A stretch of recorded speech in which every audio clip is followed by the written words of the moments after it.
So we've all heard that joke definition of what does assume mean, and we don't want to be in that position. I remember years ago we were sitting in a meeting in our organization trying to figure out why certain things happened or why certain things didn't happen. And we were going around the room and almost everybody's explanation was, well, I assumed when I gave it to this person, or, well, I assumed because they gave it to me that all of these things were done ahead of time. Well, the customer thought we were going to be somewhere at a certain time because they assumed that we were going to be there because we didn't set a clear expectation. And at that time, we had a moment of realization that assumption gets us in a lot of trouble, and it puts our teammates in a lot of trouble as well, and it puts our customers at a disadvantage. And so we started working through a process and came up with a little mantra at that time of set expectations, assume nothing.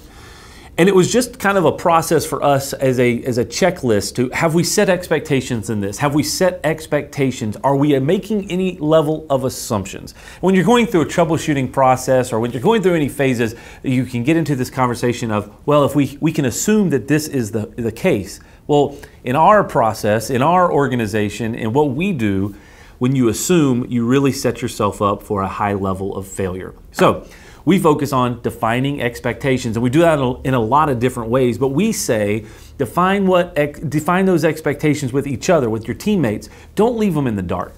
If they can't fully execute on the next step without clear explanation, then we've set them up for failure because we have not defined expectations.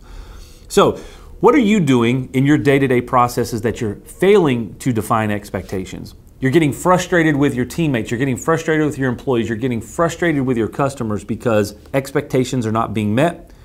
The question that we ask is, have you clearly defined them? It's something to think about as we get started for this week. Hey, we really value community around here, so if you think this could help someone else, why not share the video? Just click the icon below. As always, keep focused, keep positive, and keep always improving.